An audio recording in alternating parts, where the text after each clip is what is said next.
दिल्ली के सीएम अरविंद केजरीवाल गिरफ्तार कर लिए गए हैं। जी हां, ये बड़ी खबर दिल्ली से। दिल्ली के सीएम अरविंद केजरीवाल गिरफ्तार कर लिए गए हैं। इस खबर पर दिल्ली से हमारे साथ जुड़े हैं हमारे संवाददाता तरुण शर्मा। तरुण, इस वक्त की बड़ी खबर है, ईडी की टीम पहुंची थी सर्च वारंट लेकर के और उनकी गिरफ्तारी हो गई, जिस तरह के कयास लगाए जा रहे थे और जिसका डर अरविंद केजरीवाल को लगातार सता रहा था।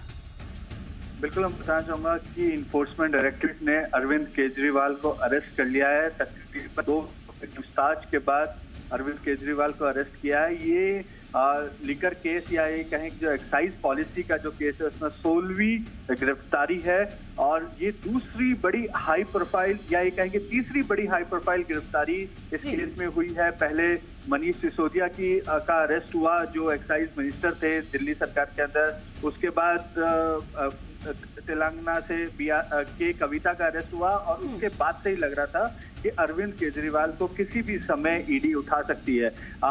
और आज जिस तरीके से दिल्ली हाई कोर्ट ने भी उनको कोई रियायत नहीं दी, कोई इंटरिम स्टे उनके कोरेसिव एक्शन पे नहीं लिया, उसके बाद ही इन्फोर्समेंट डायरेक्टरेट ने सर्च शुरू करी और तकरीबन 2 घंटे की सर्च के बाद क्वेश्चनिंग के बाद अरविंद केजरीवाल, क्योंकि जो हमारे सोर्सेज हैं वो ये बता रहे हैं कि अरविंद केजरीवाल सवालों के जवाब इसे नहीं दे रहे थे, वो बड़े इवेसिव मैनर में जवाब दे थे, इसलिए उनका अरेस्ट यहाँ पे जरूरी बन जाता है।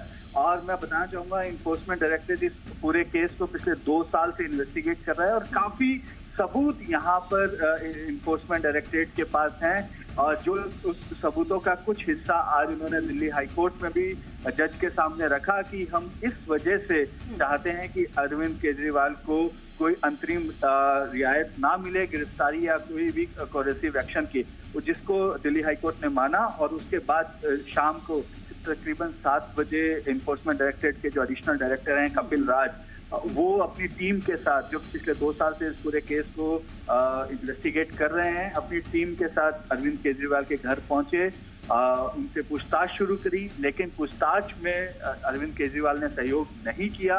इस वजह से अरविंद आज इन्फोर्समेंट डायरेक्टरेट को कर लिया। एक बड़ी गिरफ्तारी एक्साइज मामले में या ये कहें कि शराब नीति मामले में आज इन्फोर्समेंट डायरेक्टरेट ने किया। बिल्कुल तरुण, ये बड़ी कार्रवाई हुई है। दिल्ली के सीएम है केजरीवाल, उनकी गिरफ्तारी हो गई है, इस्तीफा देंगे वो? देखिए, जिस तरीके से ये एक कयास काफी लंबे समय से लगाए जा रहे थे कि अरविंद केजरीवाल कभी भी अरेस्ट हो सकते हैं। आम आदमी पार्टी के जितने भी मंत्री हैं वो शुरू से कह रहे थे कि अरविंद केजरीवाल को ईडी अरेस्ट करना चाहती है। बीजेपी पे हमेशा वो प्रहार कर रहे थे कि ये, क्योंकि एक यदि नरेंद्र मोदी किसी से डरते हैं तो वो अरविंद केजरीवाल है। तो तभी से ये बात कही जा रही थी कि यदि अरविंद केजरीवाल अरेस्ट होते भी हैं तो भी मुख्यमंत्री वही रहेंगे, सरकार आम आदमी पार्टी के अध्यक्ष वही रहेंगे। तो वही खबरें अभी भी निकल के आ रही हैं कि अरेस्ट होने के बावजूद वो मुख्यमंत्री का पद से इस्तीफा नहीं देंगे। लेकिन मुश्किल ये होगी कि जेल के अंदर रहते हुए यदि उनको जुडिशियल कस्टडी में भेजा जाता है, क्योंकि पहले तो अभी जब कल कोर्ट में पेश किया जाएगा तो इन्फोर्समेंट डायरेक्टरेट अपनी एक रिमांड मांगेगी, क्योंकि के कविता की जो रिमांड है वो 2 दिन में खत्म हो रही है और उससे पहले अरविंद केजरीवाल को अरेस्ट किया गया। तो कल ईडी तकरीबन 14 दिन की रिमांड इस केस में मांगेगी।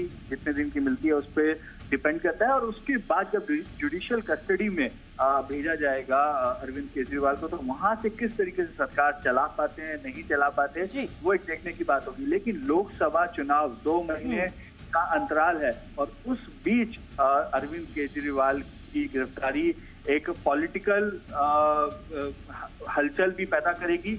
लेकिन मैं ये बताना चाहूंगा, इन्फोर्समेंट डायरेक्टरेट के पास कई ऐसे सबूत हैं, कई ऐसे डिजिटल सबूत हैं जिसकी वजह से उनका केस कहीं ना कहीं स्ट्रांग बनता है। और इस वजह से ही इन्फोर्समेंट डायरेक्टरेट ने आज इतनी बड़ी गिरफ्तारी यहाँ पे की है। इस केस के अंदर मनीष सिसोदिया को सुप्रीम कोर्ट तक से रियायत नहीं मिली थी उन्होंने बेल एप्लीकेशन के ऊपर, और अब अरविंद केजरीवाल भी जो ईडी की गिरफ्त में आ गए हैं। तो बिल्कुल तो इसी मामले पे मनीष सिसोदिया को सुप्रीम कोर्ट से भी राहत नहीं मिली थी। इसका मतलब ये समझा जा सकता है कि अगर केजरीवाल सुप्रीम कोर्ट जाते हैं, क्योंकि उनके पास सिर्फ यही विकल्प बचा है, तो क्या वहां से उन्हें राहत मिलती है? क्योंकि 2 महीने बाद लोकसभा चुनाव है और ये आम आदमी पार्टी पर बड़ी मुसीबत है। देखने वाली बात यह भी होगी कि वो मुख्यमंत्री की कुर्सी पर काबिज हैं। जेल के अंदर जब रिमांड लिया जाएगा, उनसे पूछताछ चलेगी, तो क्या वो सरकार चला पाएंगे? बहुत सारे सवाल आम आदमी पार्टी के लिए और राजनीतिक गलियारे में ये एक बड़ी हलचल। फिलहाल बहुत शुक्रिया तरुण इस पूरी जानकारी के लिए।